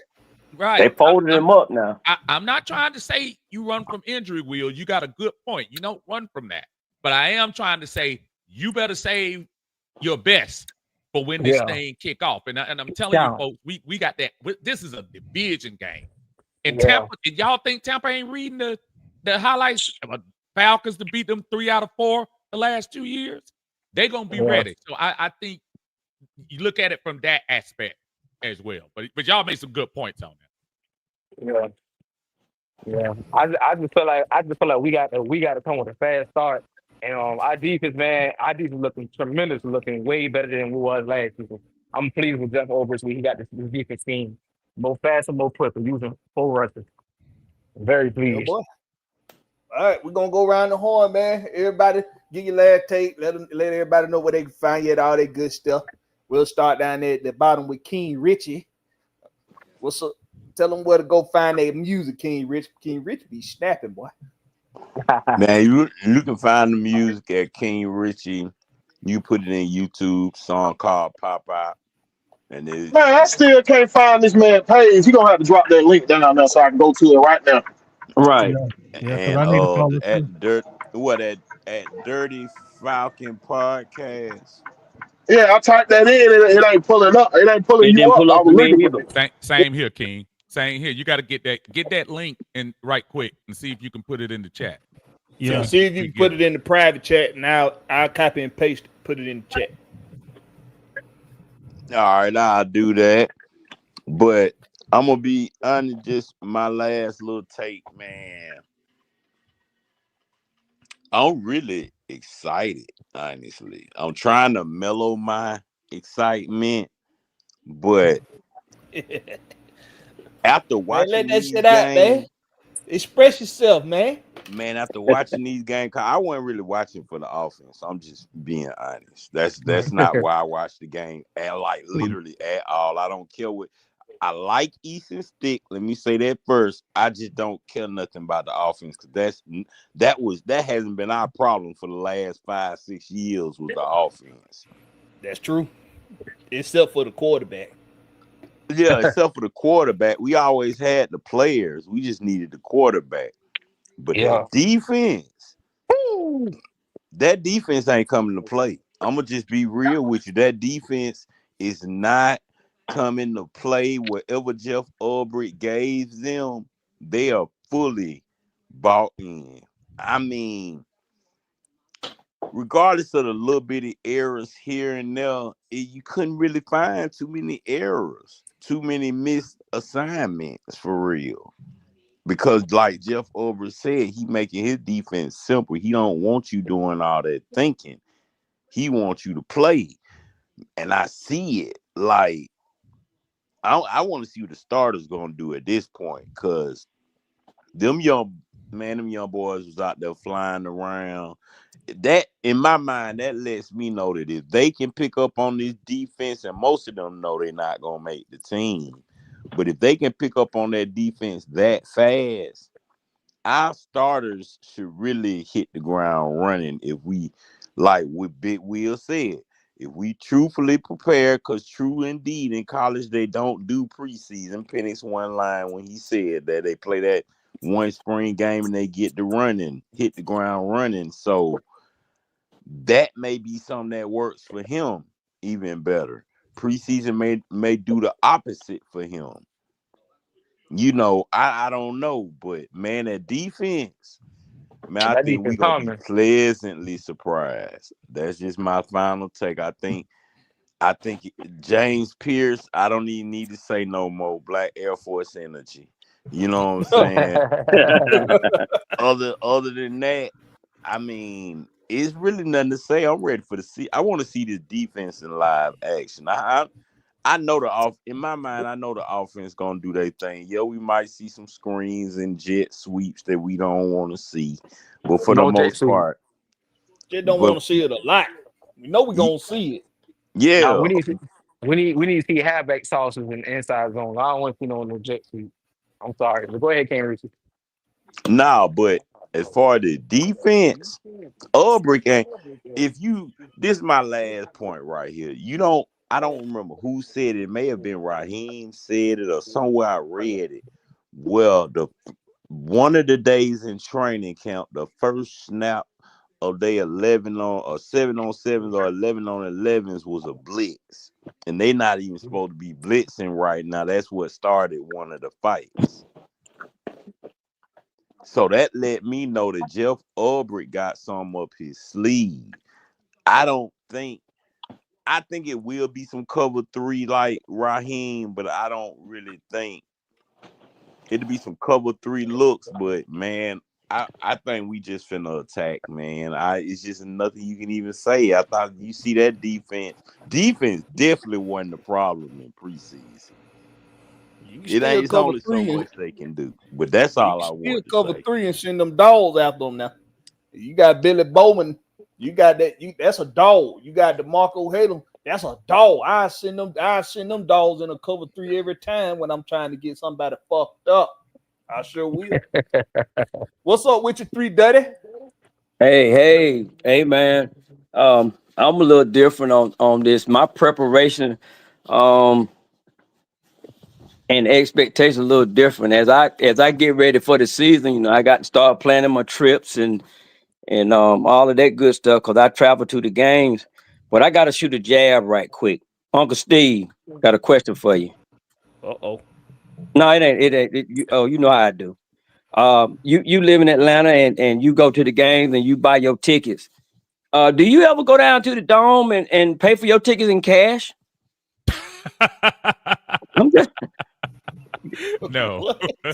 you put it on. You got a card. You got to use a card, right? Some type of card. Yes, sir. Well, I do. I thought maybe it was just because I was out of town. Maybe I had used my card. I heard a comment online said the PSL people are using their credit cards, and I was just wondering. I thought maybe you guys went down there and went to the window and paid in cash. I wasn't sure, but thank you for clearing that up for me. That's But like the Fulton County days. huh? I'm saying that's like the Fulton County Stadium days. Yeah, I was just wondering, man, because they were clowning the PSL owners. I was just wondering. I just kind of clear it up because I'm a cash man myself. But anyway, I'm looking forward to going to the first game and I just want us to play well, win or lose. I want us to play well, and I want us to look like a good football team that's got promises coming for the next couple of seasons. So you guys, hey man, all you content creators, man, you guys keep doing what you do because y'all keep me entertained up here since I'm retired. Me and Uncle Steve in the same club.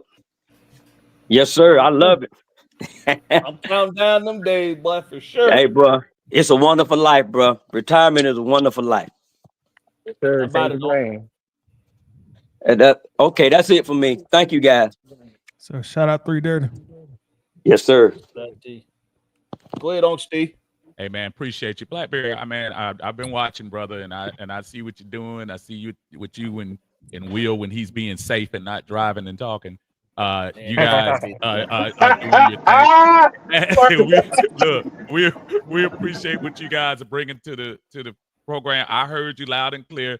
Yeah, I got to drop the link a lot, as Tidy usually tell you. Most of the time, I usually don't do as many group chats, but I'm gonna try my best to do it this year because the excitement is just on edge a little bit more this year. I think the talent influx on this team is so much different than we've seen in the last couple of years. So I look forward to interacting with you guys.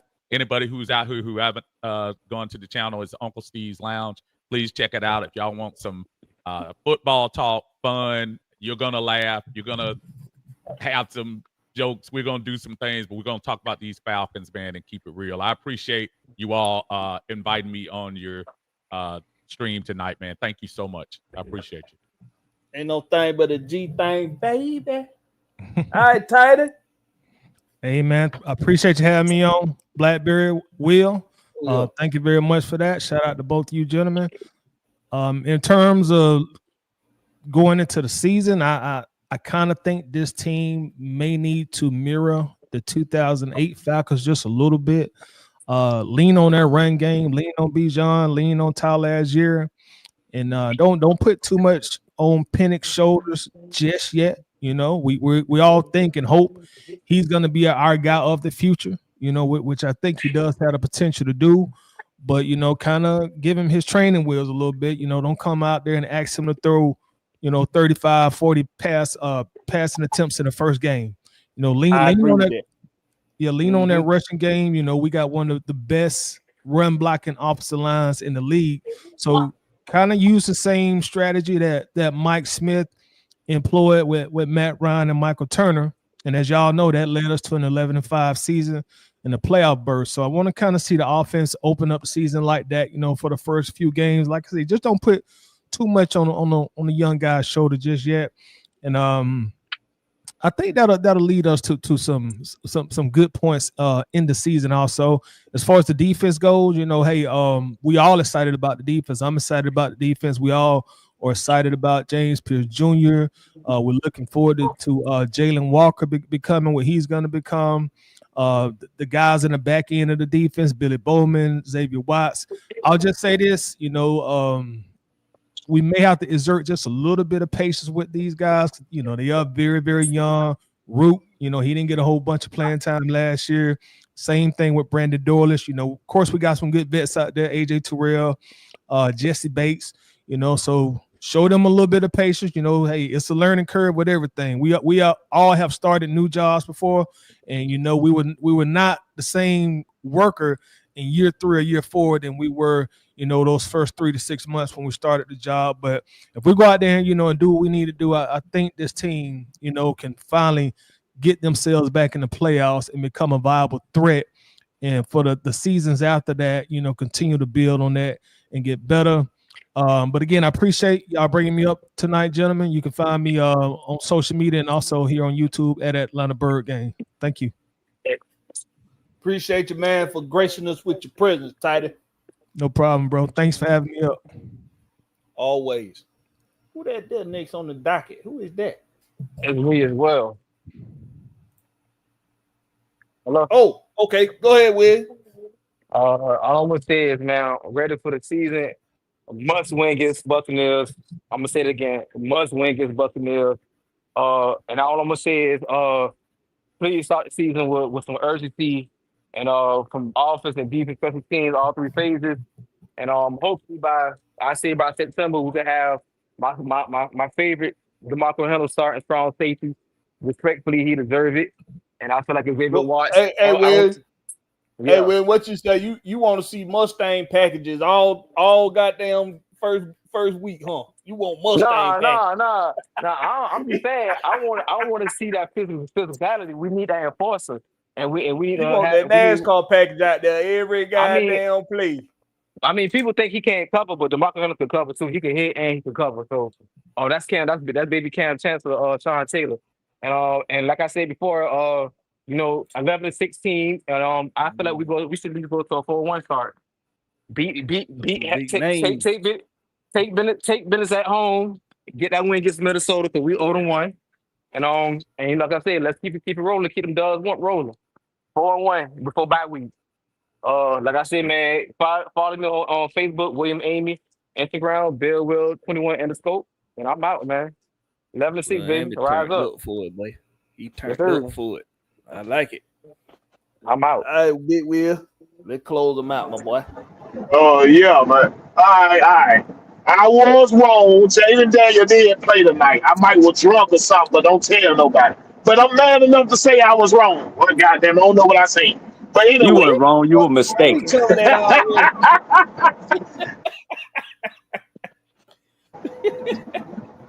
look, man, it's important to get your guys prepared during this off season. That's what this off season workout for.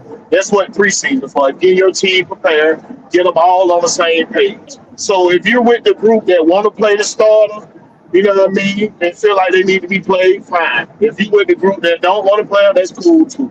But the main thing is to have them prepared. I don't want them to come out sluggish like they did last year against Pittsburgh. I want them to come out firing on all cylinders.